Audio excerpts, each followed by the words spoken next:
The 42nd chapter of the book of Isaiah in the Bible clearly foretells the coming of an Arabian prophet, specifically Prophet Muhammad, peace and blessings be upon him. Isaiah describes itself as a prophecy about the future.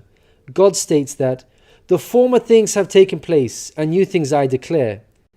God starts the chapter by drawing our attention to a very special person that he will send. He describes this person as my servant, whom I uphold, my chosen one in whom I delight. At least 3 of the names of the Prophet Muhammad are mentioned: servant, chosen one, and in whom I delight. Isaiah is originally written in Hebrew. Arabic and Hebrew share a lot of common words because they are both Semitic languages. Isaiah uses the Hebrew word ebed for servant. The Arabic word for servant is abd. Prophet Muhammad is known as God's servant. In Arabic, Abdullah. Chosen one is Mustafa in Arabic. This is another of the names of the Prophet Muhammad. The one in whom God delights in shows that this person is beloved to God. Habibullah in Arabic, which means beloved of God, also happens to be one of the Prophet Muhammad's names. In Isaiah, God also reveals the location of this special person. He states, "Let the wilderness and its towns raise their voices. Let the settlements where Kedar lives rejoice." Out of all the nations on earth that God inspired Isaiah to mention, he chose to highlight Kedar's location, so we should pay special attention. Throughout the Bible, Kedar and his sons are linked to Arabia. For example, the book of Ezekiel tells us that Arabia and all the princes of Kedar were your favorite dealers in lambs, rams, and goats. In these they did business with you. In Isaiah, God goes on to narrow the location down further to a specific city within Arabia. He states that the people of Selah should sing for joy. Let them shout from the mountaintops. The place Selah pinpoints the exact location in Arabia. The place being spoken of is the city of Madinah in Saudi Arabia, because Selah is the name of a famous mountain in Madinah. Medina was the city of the Prophet Muhammad. An important point worth mentioning is that historically we know there was a presence of various Jewish tribes in Medina before the advent of the Prophet Muhammad. Both Jewish historians and Islamic history records this fact. The question then arises, why were there numerous Jewish tribes within Medina? The answer is that the learned Jews were aware of this prophecy in Isaiah and were anxiously awaiting the coming of a new prophet. Islamic history records the fact that whenever a dispute arose between the Jews and the Arabs in Medina, the Jews used to taunt their pagan Arab neighbors by saying, "When our prophet arrives, we shall obliterate you." The Quran also affirms this. God says, "Is it not a sign to them that the learned men of the children of Israel knew it as true?"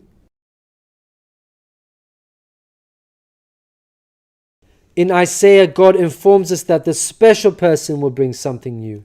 Mankind is told that we will sing to the Lord a new song, His praise from the ends of the earth. The statement "a new song" means a new law, a new way of worship. This is exactly what Islam represents. The emphasis on the new song here is singing the praise of God all over the earth. The Quran opens with the statement, "Praise be to God, Lord of the worlds," and is recited by Muslims all over the world during prayers every day. The new song cannot refer to Jesus because he did not bring about anything new. Rather, he confirmed the law of Moses that was already there. In the Gospel of Matthew, Jesus said, "Think not I am come to destroy the law or the prophets. I am not come to destroy, but fulfill." Jesus obeyed and followed the law of Moses throughout his life. Jesus didn't sing a new song. He sang the same song of Moses, the Torah. Moreover, the disciples of Jesus also followed the law of Moses, even after Jesus departed. In the book of Acts, we are told that the disciples looked to the Torah for guidance. For the law of Moses has been preached in every city from the earliest times. In Isaiah, God emphasizes the universal mission of the coming person by mentioning that he will be made a covenant for the people and a light for the Gentiles. Gentiles means non-Jews. The Quran confirms the Prophet Muhammad, peace be upon him, was sent to the whole of mankind, Jews and Gentiles alike. In the Quran, God tells us, "We have sent you, O Prophet, as a bearer of glad tidings and a warner for the whole of mankind, but most people have no knowledge." The verse in Isaiah cannot apply to Jesus, because in the Gospel of Matthew, Jesus said, "I was sent only to the lost sheep of Israel." In Isaiah, God further states that he will lead the blind by ways they have not known. Along unfamiliar paths I will guide them. The pagan Arabs at the time of the Prophet Muhammad fit this description perfectly, because they had not been sent a messenger prior to Muhammad. The Quran bears witness to this. God states that Muhammad was sent to warn a people to whom no warner has come before. The verse in Isaiah cannot apply to Jesus, because his people, the Israelites, had already received a multitude of prophets from God.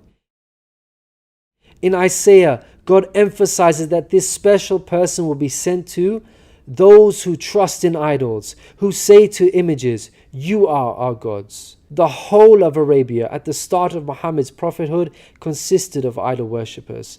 Again, this cannot be a reference to Jesus, because his people, the Israelites, were monotheists and not idol worshippers.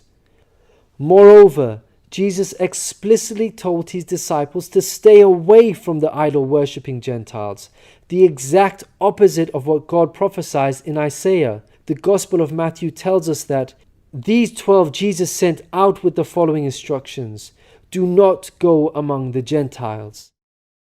In Isaiah, God states that this special person will be a warrior and will go forth as a mighty man. He shall stir up jealousy like a man of war. He shall cry, yea, roar.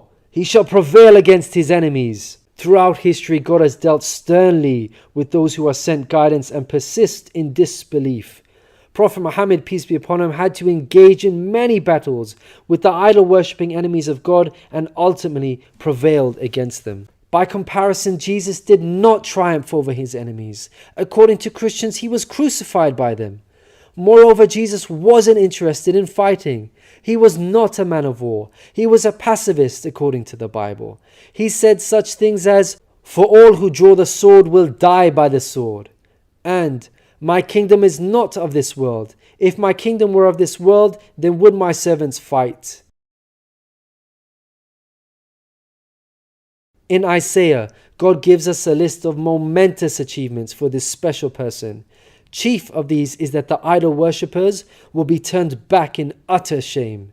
Not only did the Prophet Muhammad conquer Mecca, the pagan capital of Arabia, but by the end of his life, in just 23 short years of prophethood, Arabia had shunned idol worship and now worshipped the one true God of Abraham. This cannot apply to Jesus, as it was Christians themselves who were humiliated and greatly ashamed for hundreds of years after Jesus. They were persecuted at the hands of the Roman Empire, who were idol worshippers. They executed some of the apostles of Jesus, such as Peter and Paul. Christians were tortured and even fed to the lions. Finally, Isaiah closes with an admonishment from God.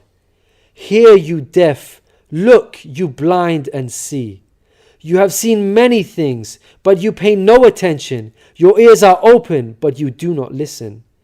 Which of you will listen to this or pay close attention in time to come?" It seems clear that the deaf and blind God is talking about in this verse are those who reject Prophet Muhammad, peace be upon him. Who among you will heed God by acknowledging him? Who will listen and pay close attention in time to come? الذين يتبعون الرسول النبي الأمي الذي يجدونه مكتوبا عندهم في التوراة والإنجيل يأمرهم بالمعروف